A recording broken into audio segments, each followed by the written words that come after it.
Hello, good afternoon, everybody. Thank you very much for giving me an opportunity to present my latest research on how Sri Lankan young people are discriminated by social sciences academia, and how this connect with the workplace harassment, discrimination, and labeling towards LGBTIQ plus research interest and queer studies in critical and cultural communications. So,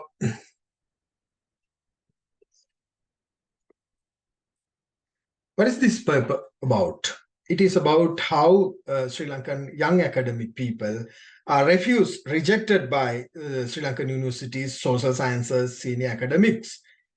So, in nutshell, it's how senior men harass young men because of their non-heterosexual research interest. In nutshell, in bold, it's LGBTIQ research interests, and how thus they are connected with the workplace harassment and discriminations. So this is more or less combined with the heteronormativity, homophobia, and critical queer cultural communication studies. Thus, I'll say this is one of my small part of my broader project of my doctoral research in Newcastle University, Facebook, Rural Sri Lankan Young Men, 18 to 24, and same-sex relationships. The context where I argue why this happened, or why Sri Lankan young men are rejected by social sciences academia because of their LGBTIQ research interest or their sexual identities, is because Sri Lankan universities, faculties are heavily influenced by long-standing colonial hegemonic heteronormative masculinity. In other words, as a result of nearly 500 years of period of European colonialism in Sri Lanka, respectively as Portuguese, Dutch, and English, and how these European law and sodomy debauchery values and latest English Victorian morals affect in defining and shaping the sexual relationships, values, and morals. In this context, it is non-hegemonic and non-heteronormative values are systematically denied and dismissed through the impositions of homophobic threats rooted in irrational fears and shame. So, in other words, this combined with how the Sri Lankan South Asian culture and society molded by European colonial cultural morals and values. So, theoretical stance behind my research argumentation is that I caught the Dean and Lane, critical cultural studies pioneers in homosexuality and psychoanalysis perspectives. The problem is not homosexuality, but social attitudes towards it. Might even say that homophobia. In other words, it's not the homosexuality or LGBTIQ plus, but it's the homophobia, irrational fear of same-sex desire rather than homosexuality. Makes people ill. This makes people ill. If we accept that everybody has made a homosexual object choice in his or her unconscious, right, then it is homophobia. The irrational fear of same-sex desire, including one's own same-sex desire, that generates internal strip and thus neurosis. Accordingly, in this background, the aim of this paper is to explore the interconnections of academic harassments and discriminations faced by LGBTIQ plus youth within the university social sciences faculty, examining its interplay with post-colonial culture, homophobia, heteronormativity, cultural stigmatization, sexual health education, and critical cultural queer studies. Along with that, I stipulate my research questions. The first one is, how do academics in the social sciences navigate the post-colonial cultural norms regarding gender and sex within the framework of heteronormative patriarchy?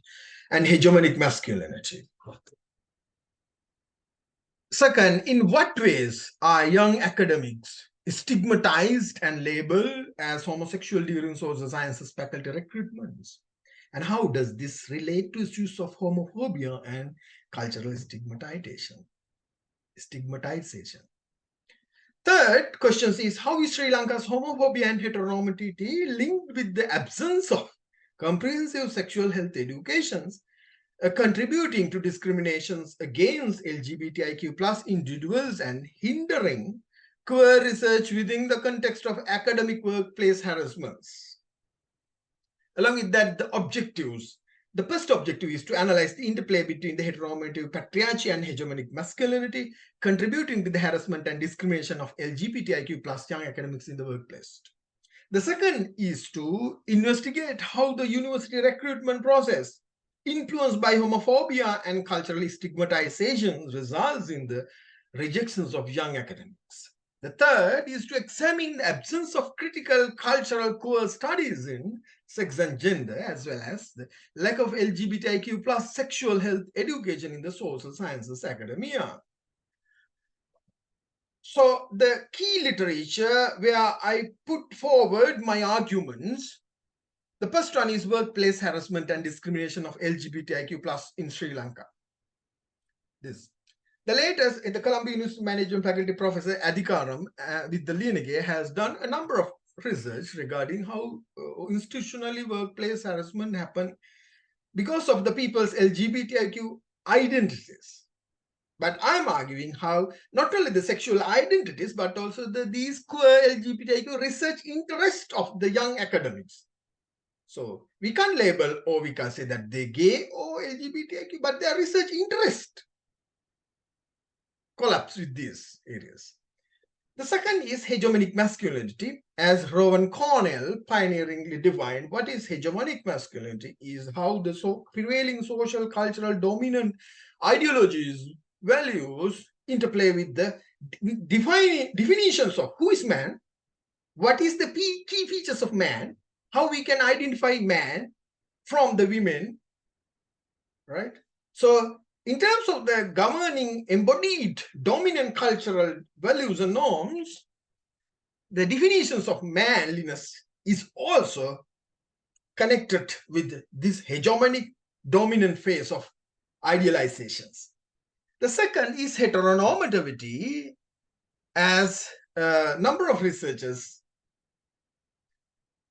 explain that it is relationships or the connection, romance between men and women, and how the man has been the boss of the society, in a nutshell, in the family as a breadwinner. This man is the key figure, but the other are subjective and objective and subservient because of man's performances. Because men and women's relations is the ideal, appreciated, one and only the most decent romance and the relationships. Apart from other, all relations that mean non-heterosexual, non-heteronormative are marginalized, refused, rejected. The heteronormativity comes with the patriarchy, that means the main male-oriented because of the family and need to nourish and nurture on the kids in order to proceed the generational needs of the family and the generations. So that's therefore homophobia emerge as a result, because the one and only object of the man, women, human being is to produce kids after them, because of, in order to proceed their generational aspects. Who wants this? But people worship this, not questions, critically look at these things. The Columbia University English professor in chair, who's Nelufa de Silva, recently has done a nice research about how, as a result of 30 years of Northeastern war in Sri Lanka, the definition of maleness, how it is revisited, reconstructed, re-emulated, reconfigured through the militarized masculinity. She says that it is, the man should be an ideal, real man, real heroic man who can have the ability to show his prowessness, valor. He's not subservient to another. He's the man who's a man. In Sinhala, there are some phrasal, idiomatic expressions. Minihek, not Ganic, right? Ganic, Harima, Sapiak, Papiak, it's a cult, right? But Minihek, right? This cultural ideology idiomatically express the hegemonic masculinity through the heteronormative patriarchy. Next, it is the colonialisms. Who cultivate these? Upset mean not set in terms of the downward, grassly rooted values. Who upset this nature? It is colonialism, I argue. As a result of 400 years of colonial rule here in Sri Lanka, that means we are living in the global south, but the values and norms came from the global north, Europe, Portuguese, Dutch, latest English from 1505 to 1948. Nearly 500 years of period, we have been more or less planted the European law, European culture, European values, European ideology, not the local ideology. That is, says the colonialisms. As a result, institutionally, we are coded and constructed through the penal code, which in 1883, the latest British Victorian king's ideology of the morality refused non-heterosexual loves, relationships, romance, and the human biology. Instead, it is highly guarded through the debauchery sodomy law. So gross indecency is the lucid way that in the penal code says that these are vulgar, refused, discriminated, refused, rejected. What? Non-heterosexual values and desires. After 1841, it is Vigrant Ordinance in Sri Lanka. And 1881, it is once again the Brothel Ordinance, once again re-emphasizes the gross indecency. That means other than the heterosexual desires and relationships are banned, criminalized. But people attempted, as a result of 1995 LGBTI plus activisms in Sri Lanka, has some amendment to repeal the penal code in order to absorb. But globally, after 1970s, through the American Stonewall movement and the global movement, and even UK, United Kingdom, who introduced these gross edency principles, in 1960, they changed their laws. They accept. But in South Asian masculinity, we, not like the European, Portuguese, or Dutch or English people, we are more clever and clear to continue these all European, other aliens, heavy weightage. Instead, the latest, or our Sri Lankan social sciences academics says that these homosexuality, LGBT, and all these things are Western bloody bullshit, criminal things. Why these things?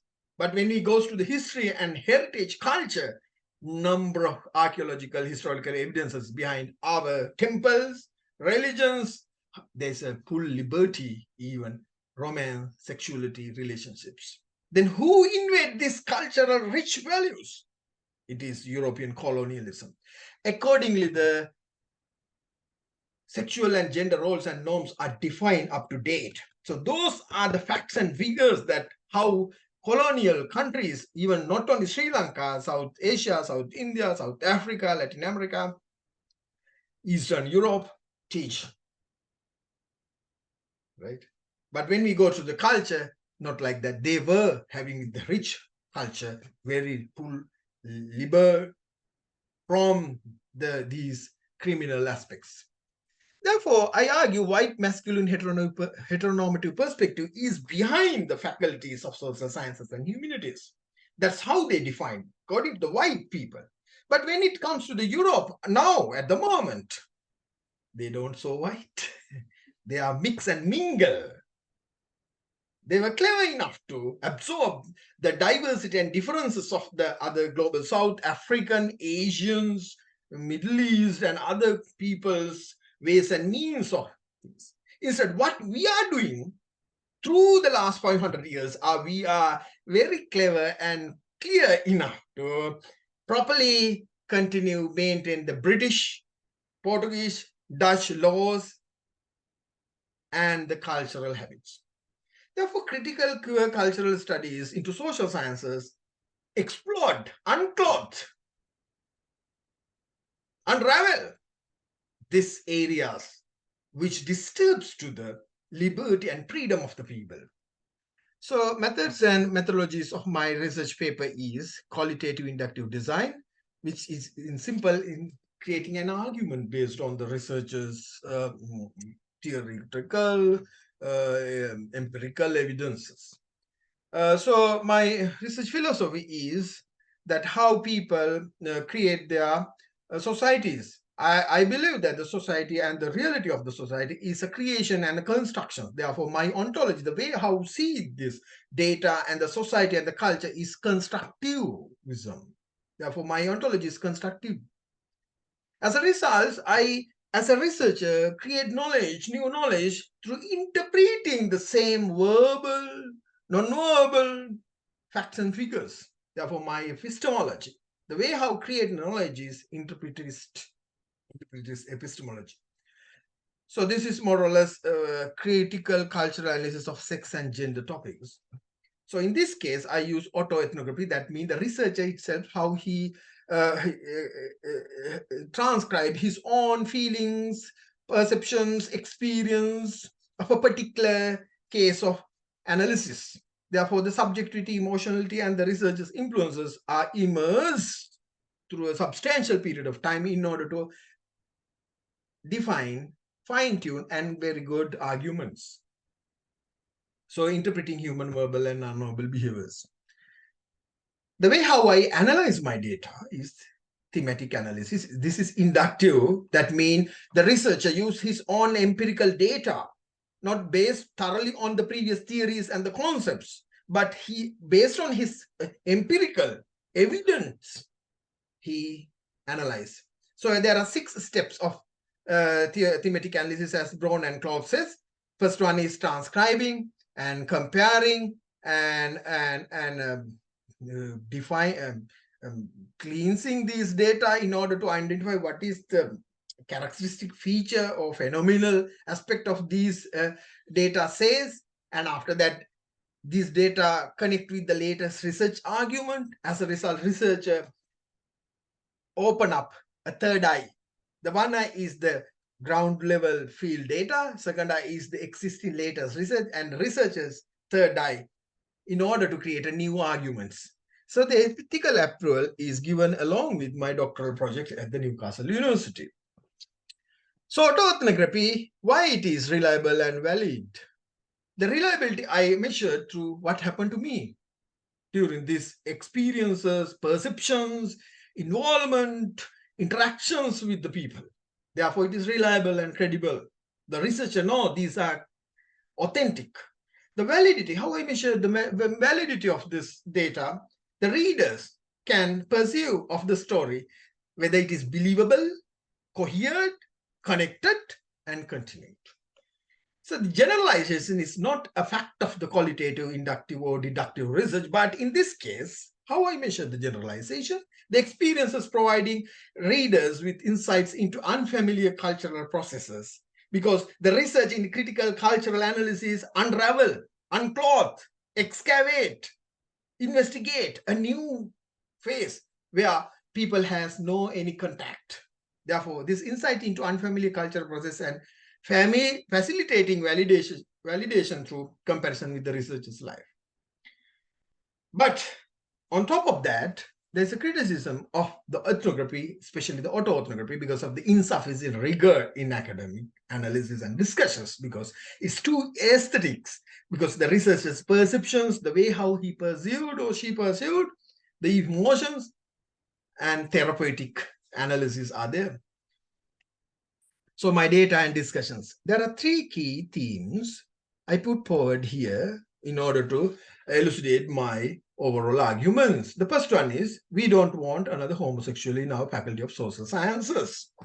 This is based on one interesting story. In one evening of the 1 year end, my close colleagues invited me to a cocktail party before the celebration of 21st December, New Year dawn, before the New Year dawn. So some of the senior colleagues have had discussions of the rigor and academia of the Sri Lankan social sciences, the research and all those things. The one senior professor asked me, Manoj, at that time I was in my data collection period in Sri Lanka. It is nearly 2021, December 31st night. Why don't you apply for your professorship? We have a number of research papers and science citations and all those things. But I just wanted to keep silence. I just wanted to be stuck with these things. Then the other senior member responds soon and quickly, oh, how Manoj can be a professor in our faculty, because the chair professors also don't like Manoj because they says we don't want another homosexual to our Faculty of Social Sciences. I'm not yet angered, even though I am angered as a human being, how they label me homosexual, whether they look at my bed or my love, or how do they assume that? But as a scientist, I just wanted to observe these observations. So I asked, who said that? It is our chair professor. So I made a phone call to him directly, to his phone. So he said, it's better. I asked, these are the people, because the professors in social sciences, scientists, it's not like the politicians or the other object sensible people. They have a responsibility and reputations. So it's not good to label any man. Yes, did you say like that? It's better, Manoj, you better ask from the man who said that. So I just wanted to, I follow this story. So I understood by listening to a number of people what's the reality. There was a nice incident in this department. A young man who applied, who was in the temporary position, but applied for a permanent positions in the lecture in this university. Before the formal lecture, as usual, there was an informal meet with the chair professor, head of the department, and the senior staff of the department. Now, who we are going to choose? This is very bad shit. Once again, the colonial misuse of the policies and everything. That is the poverty, cultural poverty in Sri Lanka behind the economic and political poverty. This is political in the brackets. Oh, we decided, the chair professor and other people said, then we don't want a homosexual. He loves a young man in the university. We don't want. I don't know whether this is right or wrong. But once again, I just wanted to follow and proceed to this story to more investigate, excavate what is the real facts and scenarios. There was an incident. One young man was refused his take. I don't know whether it is about this way. Anyway, for me, that data says overall it's a bias. How senior young men of the faculty gave their personal judgment on their idiosyncratic personal assumptions of the other people's sexual orientation, where even though they don't have justified, these all ideas are in their heads, and how the discriminations happen. So this is more or less deeply engrossed in homophobia and cultural stigmatization. The second case is another department. It's also by the head of the department, professors. Young men, two men, they were in temporary position. When they apply for the permanent positions, they were labeled like this. He looks feminine in demeanor and behavior, gestures and postures. The Farron, I use anonymous. I can't reveal the real names and the places on behalf of protecting the ethical approval and ethical guidelines of the research. Farron is a clever young temporary lecturer. But before the formal permanent recruitment, he was labeled and rejected and refused as not a real man. Not a real man, as Nilufer de Silla says, real man. He looks feminine in body features. It look like ගෑණියක් වගේ. පිනියෙක් වගේ හිටපන්කො බං. ගෑණියක් වගේ. So he's transgendered in Manilus. Labeled as transvestite, ponnya in Sinhala. The Nicholas, one of the American scholar who has done a number of researches on transgendered men, transgendered women in Sri Lanka, how they face very unpleasant experiences through the police and where they work and streets and like that. Dixon, another man, is not like a real man. Who says these things? That's senior professors. In my PhD period and before the PhD period, these I experience, I listen as a social sciences academic. Who can bear the typical super male masculinity in our department? They search for a super heroic, cruel, valiant young man.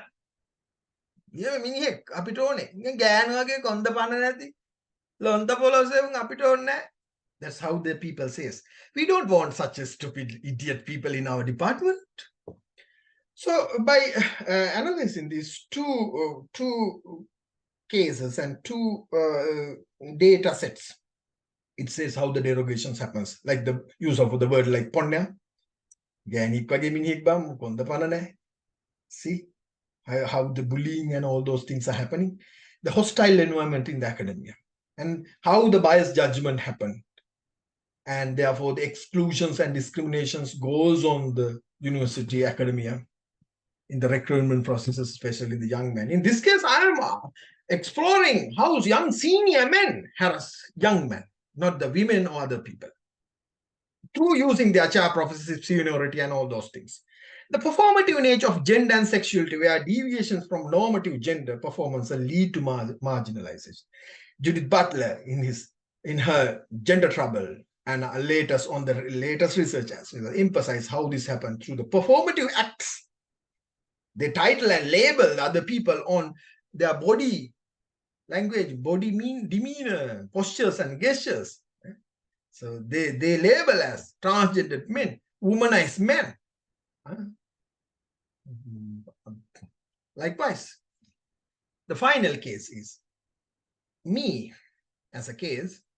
During the doctoral period, through my senior colleagues, dons and other academics, and my family people, how respond to my doctoral thesis.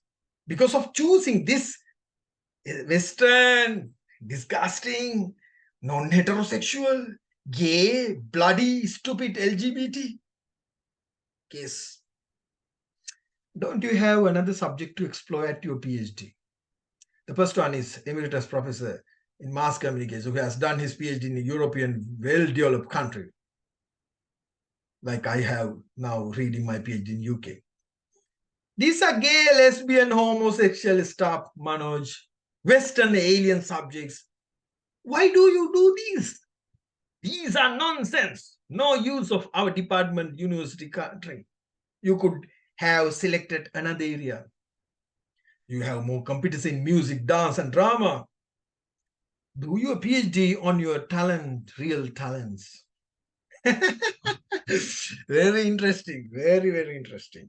Case of data and qualitative will explore the fact in figures. Another one of my senior colleagues, are you gay? Several times people ask, are you gay? Are you kolukarya? Are you ponne? Samanale? She don't have the shame of involving these disgusting deals in public. But like Janet the Bambi, university lecturers lahana. Right? Senior university lecturers lahana thil. Right? Then api ahana da anita ek monawada karanna kiyala. Nothing, no. The third one is another young academic. What is the value of doing this extensive research on these homosexuals? මොකද්ද වැඩේ ඇති මේ මෙච්චර මේ ලොකු research එකක් කරන එක PhD එකට මේවා කරන්න ඕනද බං? Are these doctoral research really? නිවද ආචාර්ය උපාධි කියන්නේ? What is the importance of this kind of bullshit?